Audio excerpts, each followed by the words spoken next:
This is Sonja and Hilary, the Decided Heart Effect. I met you, I met you because of one of my speakers on my leadership. Sue DeCaro connected us. And that is the power of connection. That's kind of a theme weaving through today. Couple themes are weaving through. One is open and curious. Another is connection and being the convener here to bring all these wonderful people into collaboration together. So I would love for you two to introduce yourselves, to dive into what you're going to share here today.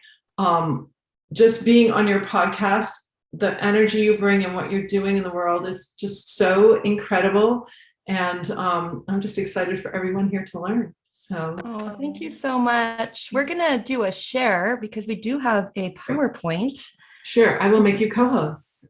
Oh, yeah. There we go. That feels very important, Elle.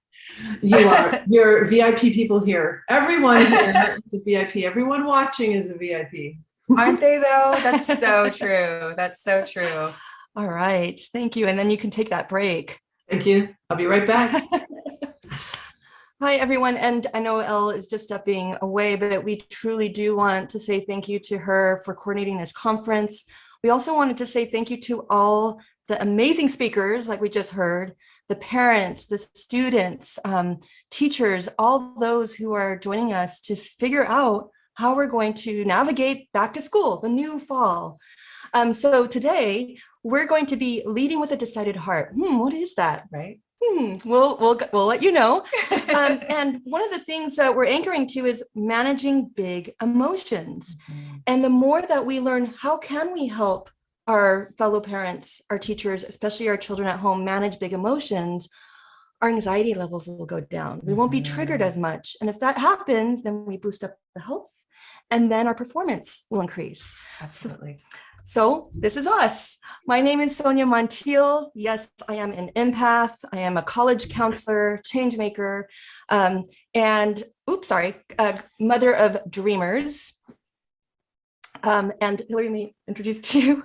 Yeah, so I am very much a truth teller, as well as just, I'm someone who works with all of my students, my coaching people, to help them find really the best of the best in themselves. And I'm a mother of dragons, is what I call myself. But really, there's more to it than that. We are, for example, I was Cambridge educated to learn how to teach English through drama. So everything that I do has an action-oriented step to it. And Sonja, your background is? Yeah, I come with 21 years of higher education college admissions. So I've worked for University of California admissions, then led a private high school college counseling department, and then have run my own business since 2002. But college counseling to me is beyond college. We need to explore all paths after high school. We need to change the conversation about achievement and what college bound really means. So together we found each other to really elevate conversations that deal with the heart and really changing our mindset of decided heart living. Really, because we want people to understand, and really our biggest project, not only do we have this podcast, but we work with educators, administrators, and parents to help them understand that when we first take personal accountability for who we are, how we show up, we can start to build high trust relationships and create spaces of belonging, which is really what we're going to be talking about today, is how can we create safe places of belonging and conversation where we're not rescuing and being the hero in other people's story, but we are actually empowering them to be the hero of their own story. That's right. So today what we're going to talk about, overview, is what is a decided heart? So many people say, we have our show, the DH effect, the decided heart effect. And the first question is, well, what is even a decided heart? So we'll go over that. We're going to review the Virtues Project, which then funnels into our 7 steps of companioning, which really is, how can we help others manage these big emotions? And then we're going to leave you guys with a challenge. Dun, dun, dun. So what is a decided heart? It is we have them every day. It's either a moment or a series of moments in our lives where we pause and we say, wow, I'm having an experience right now. Do I act on it? Do I decide on this experience? Can I elevate from it? How does this change me? And a decided heart moment is, it always goes to a better sense of self, a better version of self. Sometimes it's a series of moments where we say, ooh, I'm experiencing a pattern. Now, the effect part is really important to us, because I'll have to say, if we don't make a decision on these experiences, we plant ourselves in stress. Mm-hmm. So sometimes we'll say, well, I'm just not going to deal with it. No decision needs to be made. I'm just going to stay right here. The longer we stay there in indecision, the more stress we're going to have. And I just have to add the effect part, because our show is the DH effect. When we can elevate in our own self and our discovery, then we share that and expand that to others. And so that's the effect, is how, wow, I've had this experience. How can I expand that to others? And it's for some of our speakers and our friends, it goes to our little small communities, our families, and sometimes a society. Absolutely. Well, and that really is how a lot of this started for us. For me personally, was the Virtues Project. And that goes back, just a little bit of background. By the way, the words that you see listed here, I know they're really small, but if we're going to give some contact at the end, we're happy to send you not only these words, but also the definitions, because they've been so powerful in our life. And my journey personally, before I came to Sonja, started with a tragedy where my son was burned so severely that we ended up in the ICU for a month. 18 months old at the time. He's 20 now. He's amazing and happy and healthy. But at that time, when he nearly died, we had this really existential crisis of who we were as parents, both my husband and myself, and me especially. It's like, I was a mom. I had one job, to keep my son safe, and I didn't. And so I didn't know how to find my way back to who I was, how I was showing up in anything. And I was living in a full state of stress all of the time. But every time I talked to this one woman, she kept making me feel better, because she didn't advise things to me. She didn't try to fix me or downplay this situation or tell me how lucky I was. She asked me questions that left me feeling empowered and left me feeling like I could be the hero of my own story and move forward. And that was part of the Virtues Project. And that very simple way of going through that conversation is what we're going to be talking to you about today, because there's a lot of big emotions going on right now. People coming out of the pandemic, or maybe going back in, we don't know, the uncertainty, right? Yeah, the uncertainty, the heaviness, the sadness, the happiness, there's all of the big emotions. How do we deal with that? Because if we don't, we know from learning, right? That's like that top 10% of the iceberg, right? And what goes on beneath to build up that learning is the emotions, and what did I have for breakfast or not? And did mom just yell at me? And all of those things are the things we don't see, but they're the things that can sink us, right? So that's what we're going to be discussing with you today. And there we go. I thought, maybe you should see our faces. Hey guys. So yes, the art of companioning. That's just one part of the Virtues Project, which is so powerful. And really, we first see it. And I'm going to come from an educator working with students and as a parent. I have a 7th grader. I also have a 3rd-year college student. And we usually notice the energy. It's usually an energy first, or it's the nonverbal. So if you see this picture of a girl with so many faces, I think many of us recognize it in one way or another. Maybe perhaps we're the one coming into a room with all of the emotions. And the part is, when does companioning, when is it needed? And usually these are just a few kind of samples. Is there perhaps a moral dilemma? Is there confusion? Should I feel excited about new school? Because I don't. I'm really confused about that. The big emotions: sad, excited, scared. Oh my gosh, I'm so relieved. Maybe there's a correction that needs to happen. But what do we do usually if we're parents and we see this emotion come into the room, or perhaps when we're picking our child up and they go into the car and they have one of these faces, right? most of us say, how can I fix it? Mhm. How do I fix this for this person, for my child? And that we're going to help you undo that response. Mhm. So what is companioning, or these 7 steps? That's the actual official name to these 7 steps that we're giving you. I know it's a mouthful. That's why we just say the 7 steps. But really, companioning, instead of trying to fix things, we walk alongside people. And instead of trying to, I've got to jump in, I've got to rescue you, you respect and the dignity that someone else has. And you say, I trust that you're going to get where you need to get. And you sit back and allow that to happen while, again, walking alongside them. It really is, you're not giving advice, you're just listening and reflecting back what they need. And you're not prescribing things, right? Because when we do that, we're putting our children, our colleagues, our parenting co-partner, whatever that is, into a place of being a victim, right? Instead of, when you're virtues based and you bring out the best in people, then they will become the best version of themselves. We're going to explain more about that, but you really have to show up first. This is a tough one, y'all. So we're going to dig in on it with compassionate detachment. We're going to talk about what that really means, because it really, I know something that's been coming this whole way through is this idea of curiosity. That's what compassionate detachment is all about. And I'm probably jumping ahead, Hilary, and I'm sorry, but when you explained this to me, it was so powerful.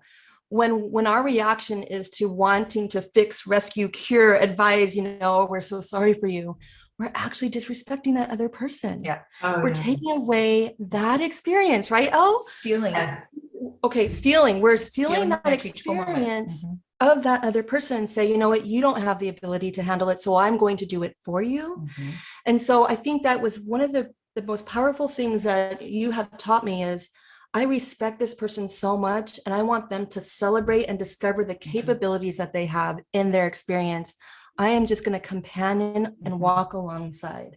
That was just so powerful. So I hope I didn't jump into that. No, thank you. I appreciate I have to jump in here too, because Yes. the sympathy to compassion to detachment. I coach about this all the time, and not using exactly the same words, but when you're not only disrespecting, but you're also causing more tension when you sympathize. If you look at a person's face, their face will be tight. Oh, well, just breathe. And the face that's saying just breathe has a furrowed brow and tight, it's like, right. The answer back is like, right, mom, right? So this is beautiful. Thank you so much for bringing this forward today. Oh, you're so welcome. Oops. Where are you? There we go. So yeah, and so just look, I'm glad you said that. Perfect segue, because really we wanted to make sure everybody understood what is like detachment. That's a good thing, and you can do both. You can. So detachment isn't the idea of like, I'm so separated from you. What it is I always think of it being when you're a lifeguard, you stand on the shore or you stand on the side of the pool and you throw people the things to help them grab on and pull them in first. You don't get in the water because they'll drag you down with them. And people always think, like in the movies, they jump in and they go, that's a last case scenario. Really, you're, again, not being controlled and by your own emotion, and you can be objective. So we're just like, stop. If you are not there, if you as the adult or you as the co-parent, if you are not in a state where you can be detached, then you need to say, let's talk about this in a minute, right? You can't be in your own state of stress, right, Elle? Yes. And expect to help somebody out of their state of stress. Yeah. And then that compassion is just making sure that you are deeply caring, but you also are ready to practice forgiveness, right? We're going to walk through something and it's going to be a little messy, but you're okay to imagine how someone's feeling without actually making it about you. Beautiful. One thing I wanted to emphasize too, Elle, you kind of hit on it. I just kind of wanted to bring the point home too, that detached compassion and the art of companioning, not only are we serving the other and helping them elevate in self-discovery and capabilities and confidence and all the good things we want, but Elle, you kind of hit it. It is, how do I create high-level trust relationship? Yeah. So, and I think about, and I'm coming from a parent again, it's if I am seeing the grimace or the tightness when I'm speaking, when I'm speaking to my child and that's their response, that is an immediate cue for me to say, oh, wait a minute, am I building trust, a high trust relationship? And so coming back to your skill is perhaps I should come back later. Yeah, and they're probably imitating your face. Ooh, sorry. No, they're mirroring back. Yeah. So these are the 7 steps. We're going to go through some of them a little quicker than others and dig into a few of them as well. But it's really, so just a quick overview. We're going to be following the lead of the person we're companioning. We're going to come in with opening the door, receptive silence, cup emptying questions, and focusing on sensory cues, which is what you both were talking about. And then we're going to lead the way forward, helping them be the hero, but by asking powerful questions that help lead them out of these powerful emotions. And so we're going to get started and really dig in. Beautiful. And, even though we say this is a 7-step process, there is flexibility. There's bends, and, we don't want our audience to say, okay, I have to follow these 7 steps and it takes this amount of time and I have to ask these questions, because the relationship in itself will reveal when is the time for step 2. Now, none of these 7 steps can start without step 1, which is how do we even open the door? So think about a door and it's closed right now. You want to open it and welcome in that conversation, but you don't get to give the permission. And I have a great story about this. And I know you do too in the sports world. You don't get to say, I'm going to companion you. And right. Because if you say that, if that's the intention, you are in that, I'm going to repair, I'm going to fix, I'm going to take your experience. So it takes both a verbal and a nonverbal presence. Good questions are like, oh, wow, what's up? Oh, I'm noticing, maybe it's an energy. How like with my daughter, I can say, oh, the energy level is a little low today. What's going on? What's happening? What is it? Right. And perhaps my nonverbal, very calm, is I might be slowly leaning closer to her. I offer a compassionate smile. I'm present. I'm saying nonverbally, I'm available. I'm here. Definitely avoid the why questions. Why are you like this? What's wrong? Well, and what's wrong isn't when you use negative words, what's wrong? Like automatically it has to be wrong. Why are you acting the way you're acting? That's defense. Like you have just locked the door. Yes. You have closed the door.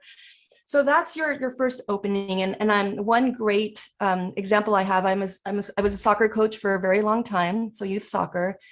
And it's so interesting how parents show up. They want to be the cheerleaders, but perhaps there was a game that was lost or your athlete did poorly, right?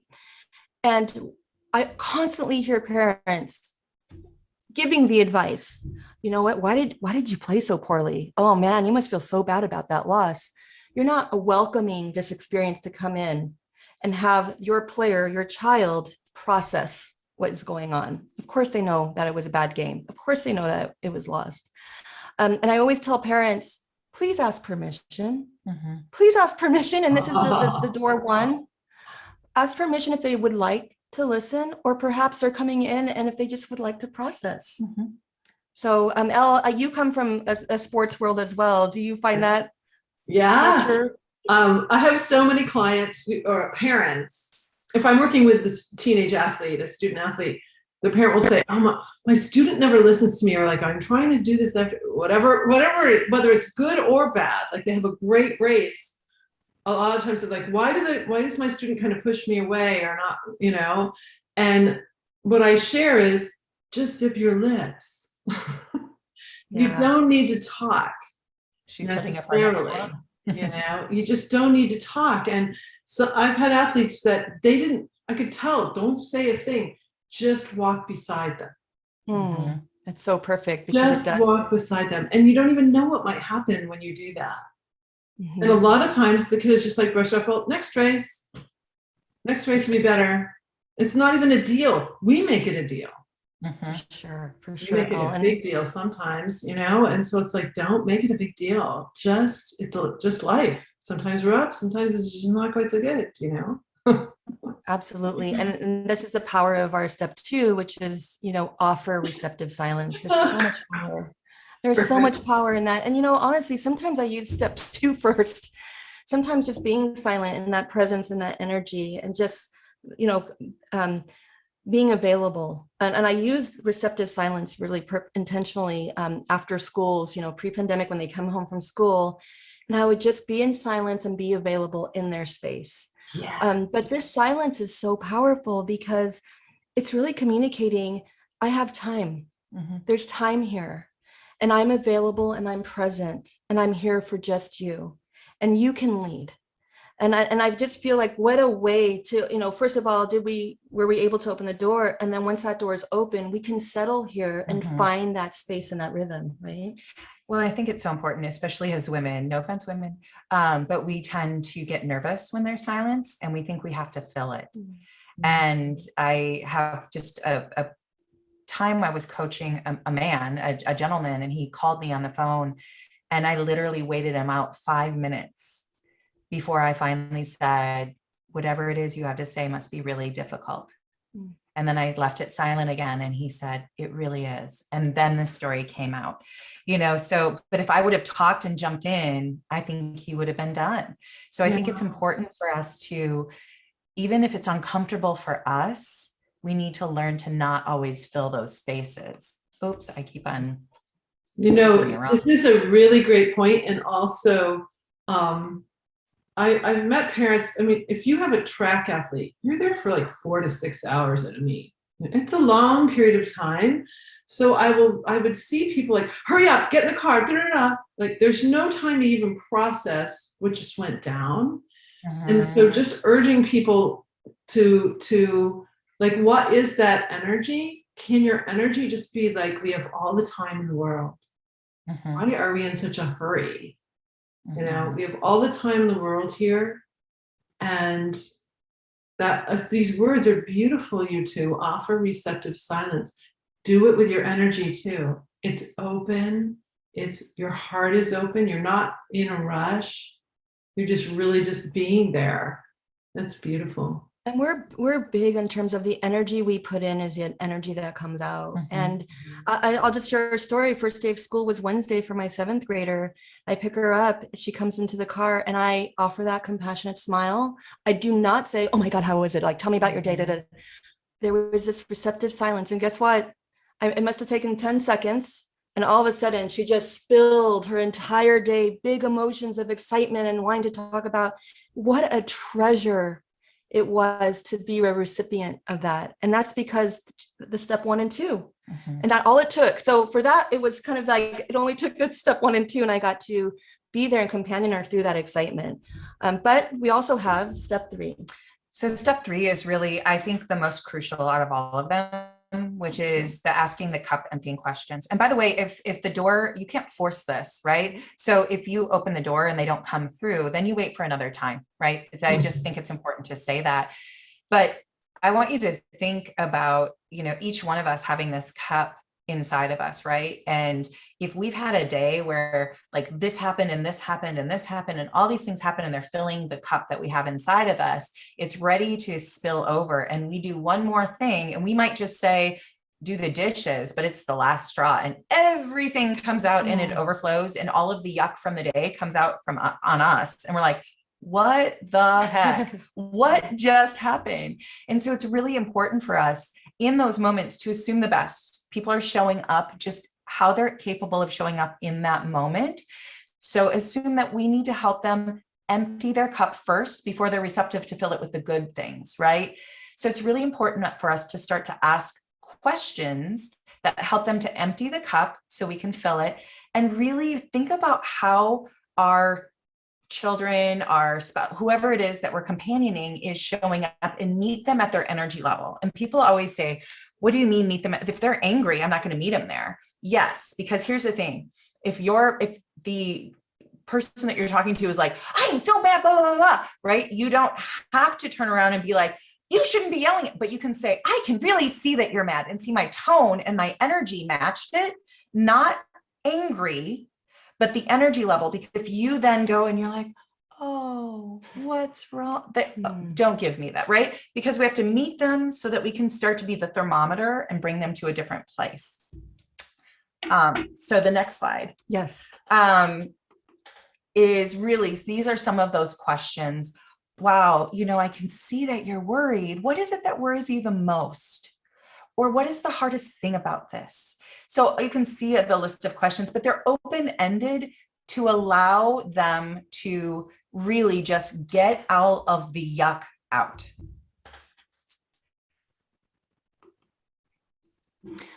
So we've actually looked at step 4 all throughout. I mean, we don't look at sensory cues Only on step 4. Right. It really starts, it's all throughout. Yeah. But 3 is particularly like, that's where the emotion happens, right? Yeah. Well, it's like, well, we have to find out, where are they at? Yeah. And I love the power of walking alongside. When I always visualize walking alongside, I'm at the beach walking alongside this person. Mhm. I am not in front of them. I am not behind them.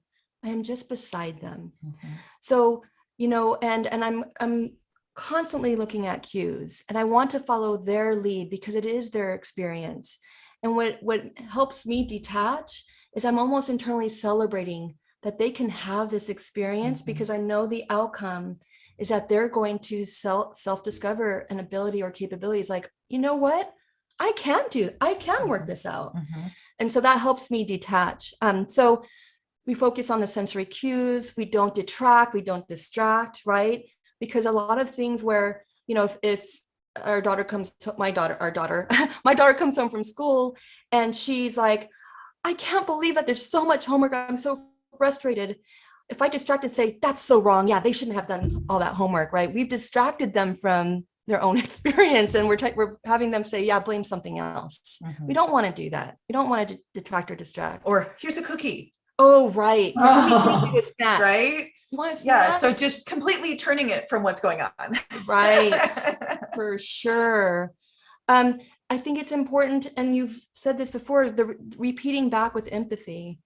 I see that you're upset. Mhm. I'm noticing that your eyes are welling. I see it. So you're being objective in what you observe.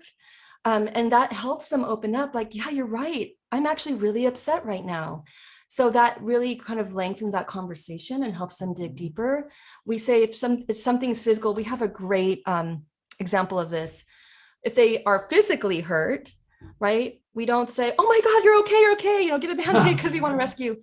I see that your arm's red. I see that you fell off the bike. So if I can say the bike story, because I think all of us as educators and parents, we know the bike story. There's a child, they just learned how to ride the bike. We pushed them, we released, and they fell, right? Mhm. We tend to immediately want to like rush over there, scoop them up and say, you're okay, right? But what happens if we companion them? We definitely go up. We don't take our time either, right? We definitely approach them. We bend down and we say, wow, I saw that crash. And I saw you hit the sidewalk. How are you feeling? Are you okay? Right? And you don't scoop them up. And let them figure out, yeah, that was scary, or yeah, I'm hurt. So that's just such a great example of how we can change our mindset from, I just want to make sure, I want to protect them, I want to make sure they're safe, and I'll take their experience away, versus a companioning and letting them have their experience. Validating the fact that, yeah, that hurt, or that sucked, or like whatever Yeah. it is,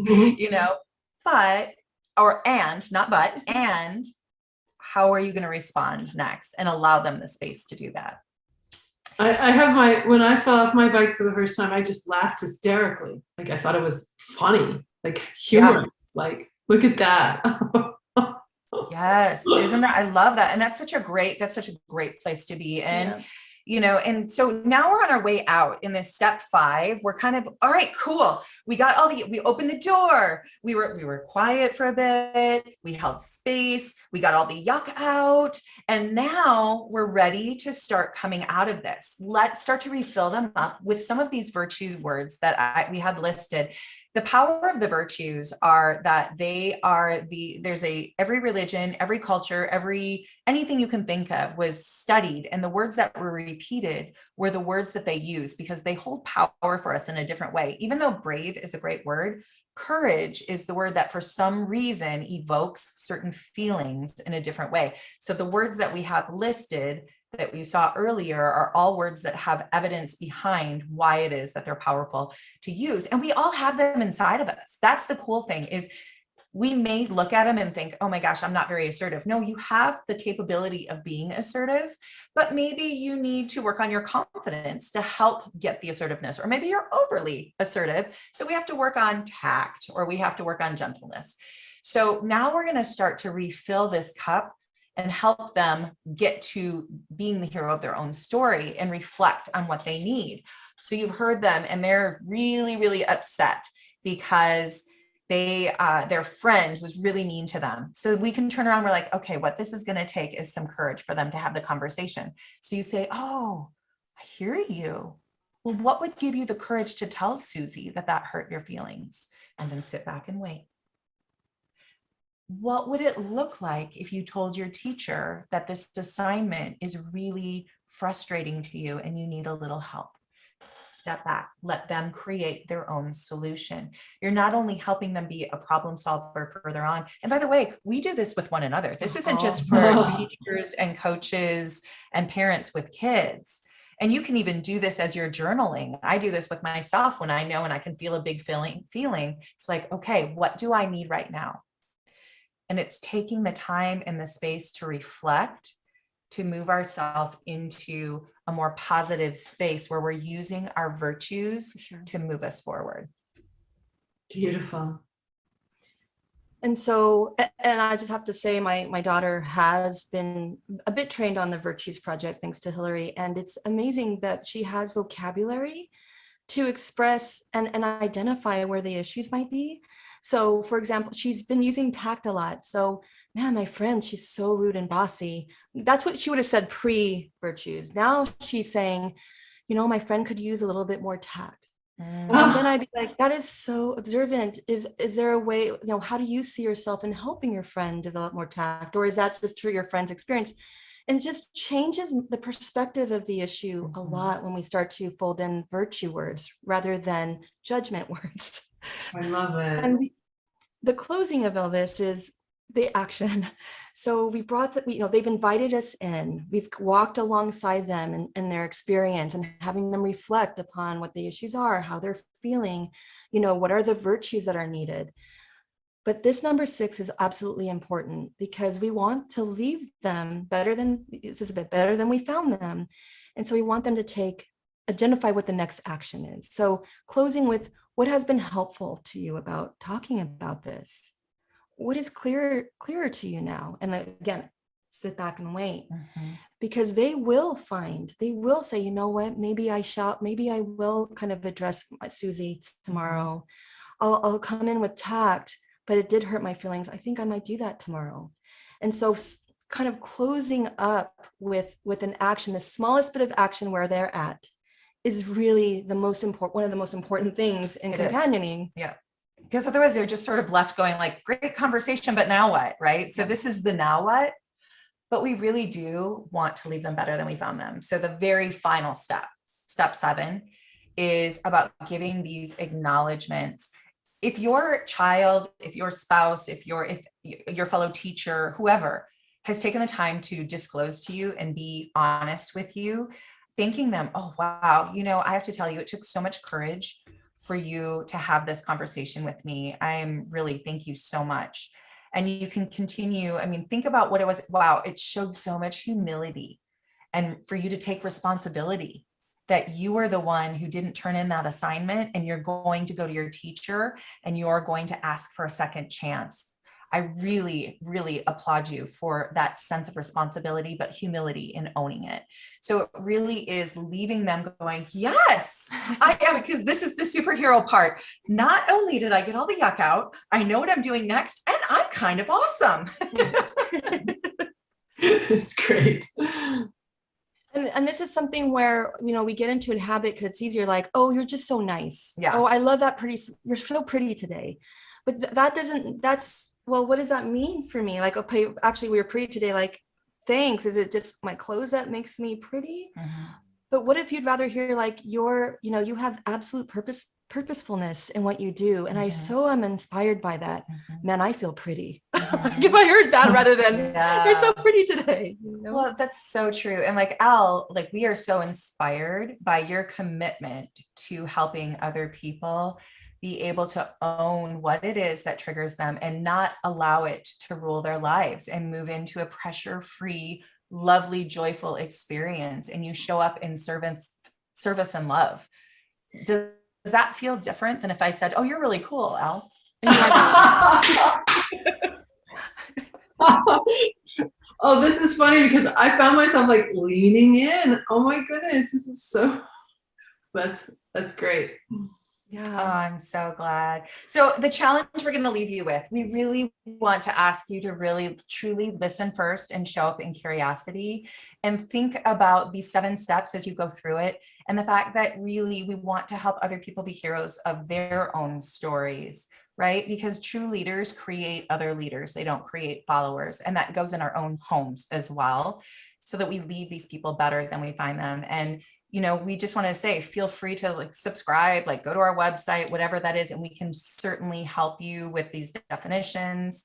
I think we have something We special. actually do. Yeah. We have the Virtues project sheet, so you can get all the words. And then you can reach out to us and say, wow, these are amazing words. How do I get more information about the Virtues Project? How do I practice this? We are going to be available, but we'd be happy to email anyone that it's a 2-sheeter, not a 1-sheeter. Yeah. Of all the Print Virtues it out back and forth. yeah.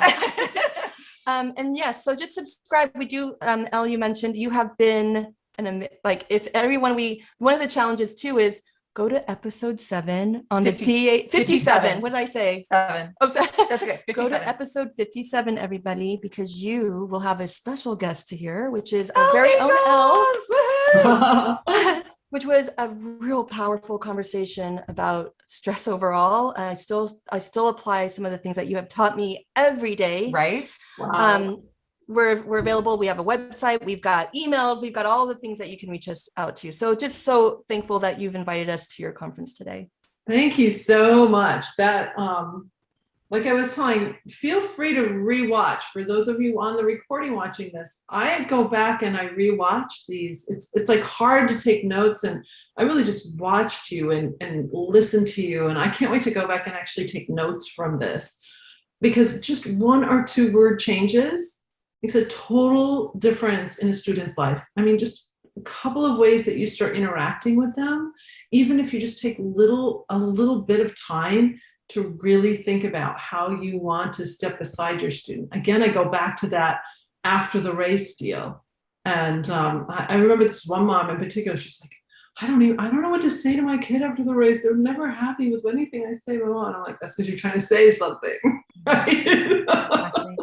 I think that's one of the 2 key things is, what are the words that we can change in terms of virtue words? And then that receptive silence. I love your philosophy. Like, can we just slow? Why are we always in a rush? Why are we always busy, right? That alone, just the culture of it creates stress. Well, if we want to lessen that, how can we change that pace? Yeah. And then can we go down to that receptive silence, which to me is what I anchor to. And what's really interesting, it's rather kind of an interesting paradigm, is that the more you trigger the stress response, the less time you will have, because you're in negativity, you're in negative behavior. I had a young man, actually his mom's going to come on a little later, that took one of my tools, created it for himself, and where he used to spend 95% of after school in his chores and homework and arguing with his parents because he wasn't getting any of it done.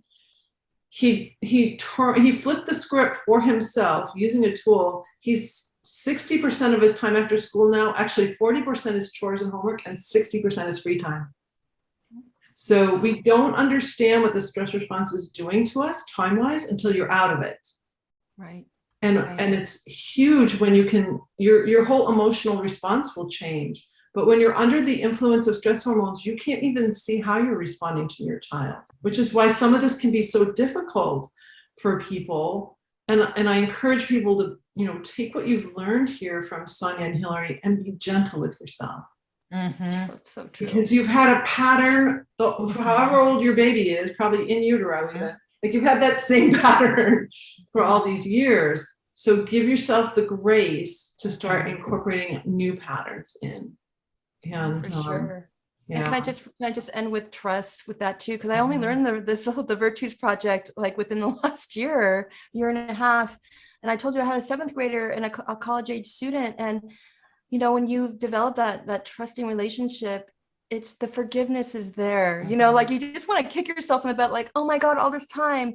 And then it was just so beautiful in terms of that transformation. Like, I receive you, Mom. I receive these words, and we don't ever look back. You can't hope for a better past. And so I just want to leave with that. I think that's just truly a powerful experience to have. And that forgiveness is just so important.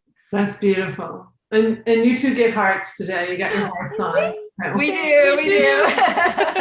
Thank you so much, Elle. Thank